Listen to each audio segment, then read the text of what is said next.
दिल्ली के बढ़ते पोल्यूशन से परेशान हो गए थे और कुछ समय के लिए दिल्ली से बाहर जाना चाहते थे। उन सभी ने मिलकर हिमाचल जाने का प्लान बनाया।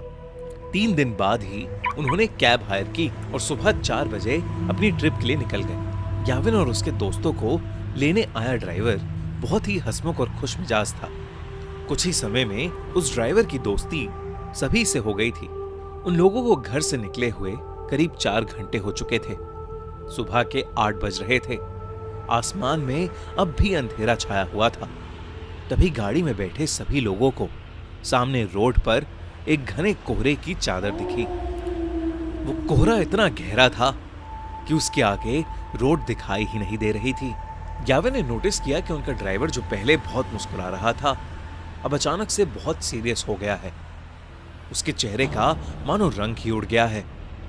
याविन को लगा कि शायद ड्राइवर कोहरे में गाड़ी चलाने से घबरा रहा था। याविन ने ड्राइवर के कंधे पर हाथ रखा और उससे कहा, भैया टेंशन मत लो, धीमी स्पीड पर गाड़ी कोहरे से निकाल लेना। तभी उस ड्राइवर ने याविन को देखा और सहमी हुई आवाज में कहा, मेरी आपसे विनती है, कोहरे से निकलते वक्त प्लीज गाड़ी की खिड़की बंद ही रखना, भूल कर भी मत खोलना। ड्राइवर इतना डरा हुआ था कि याविन और उसके दोस्तों की हंसी छूट गई। इस पर उस ड्राइवर ने बताया कि वो जिस इलाके में है वहां कभी कोहरा नहीं आता और जब कभी ऐसा कोहरा आता है तो वो अपने साथ एक छलावा, एक झूठ, एक माया लेकर आता है। याविन और उसके दोस्तों को ड्राइवर की बात पर विश्वास नहीं हुआ। उन्होंने उसकी बात को अंधविश्वास बोलकर नकार दिया और देखते ही देखते उनकी गाड़ी कोहरे के अंदर चली गई। कोहरे की चादर उनकी उम्मीद से काफी बड़ी थी। ड्राइवर धीरे धीरे गाड़ी आगे चला तो रहा था, पर किसी को आगे का कुछ भी नहीं दिख रहा था। अचानक ही गाड़ी में बैठी रिया को अजीब सी बेचैनी होने लगी। उसे बिल्कुल सांस ही नहीं आ रही थी। वो ड्राइवर की बात को भूल गई और उसने गाड़ी का शीशा खोल दिया और अपनी गर्दन गाड़ी के शीशे से थोड़ी बाहर निकाल ली। खिड़की खोलते ही रिया को वापस सांस आई, लेकिन वो कोहरा अब गाड़ी के अंदर आ चुका था। कुछ ही सेकंड्स बाद जैसे ही रिया ने गाड़ी के अंदर देखा तो उसके होश ही उड़ गए। गाड़ी रोड पर चल रही थी, पर उस गाड़ी के अंदर रिया के अलावा और कोई नहीं था। रिया की सांस वही अटक गई। याविन, रवि और ड्राइवर तीनों ही गाड़ी से गायब थे। गाड़ी अपने आप आगे चल रही थी। रिया ने गाड़ी से कूदने के लिए गाड़ी का दरवाजा खोलने की कोशिश की, पर गाड़ी लॉक थी और जोर लगाने पर भी उसका लॉक नहीं खुल रहा था। वो जोर जोर से गाड़ी के अंदर चिल्लाने लगी। तभी कुछ ही देर में धीरे धीरे वो गाड़ी खुद ही रुक गई और दरवाजे का लॉक अपने आप खुल गया। रिया ने बिना कुछ सोचे समझे गाड़ी का लॉक खोला और गाड़ी से बाहर भागने लगी, पर उसे अपने आसपास घने कोहरे के अलावा और कुछ भी नहीं दिख रहा था। रिया चिल्ला चिल्ला कर मदद मांगने लगी। उसका दिल अब उसके शरीर से बाहर आ रहा था कि तभी उस कोहरे में कुछ दूर पर उसे एक काली परछाई दिखी जो एक बहुत ही बड़े आदमी जैसी लग रही थी। रिया मदद के लिए उस आदमी की तरफ भागने लगी, पर भागते हुए उसने ये देखा कि वो परछाई के करीब पहुंच ही नहीं पा रही है। वो परछाई हमेशा उतनी ही दूर होती जितनी पहले थी। इससे पहले रिया कुछ भी समझ पाती, उसे महसूस हुआ कि जैसे उसके पीछे कोई खड़ा हुआ है।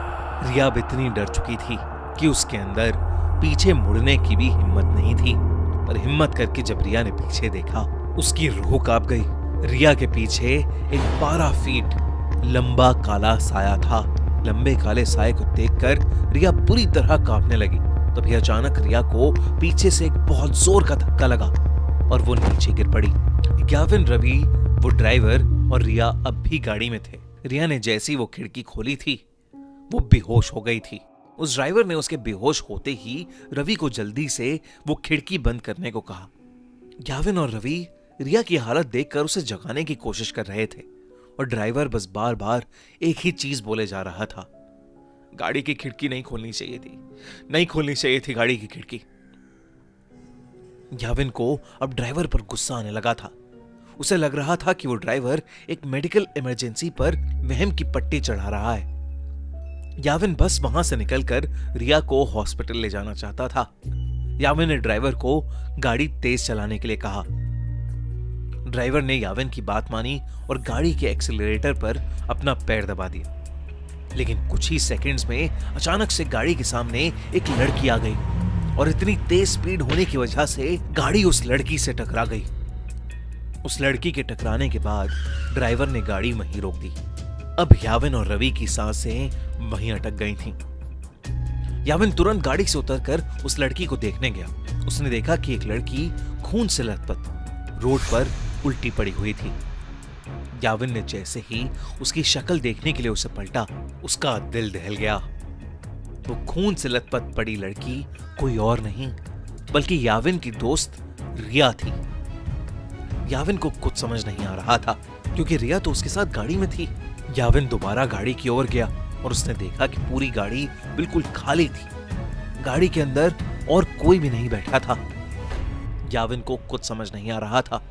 वो बहुत ज्यादा डर चुका था। याविन ने रिया की बॉडी को उठाकर गाड़ी में रखा और खुद ड्राइवर सीट पर बैठकर गाड़ी को चलाने लगा। याविन उस घने कोहरे में बस तेजी से गाड़ी चला रहा था। तभी उस चलती हुई गाड़ी के सामने वही 12 फुट लंबा काला साया आ गया और याविन का गाड़ी की स्टीयरिंग पर से कंट्रोल बिगड़ गया और वो गाड़ी रोड के एक साइड के एक पेड़ से जाकर टकरा गई। अगली सुबह उनकी गाड़ी एक पेड़ से टकराई हुई मिली जिसमें ड्राइवर, याविन, रवि और रिया थे।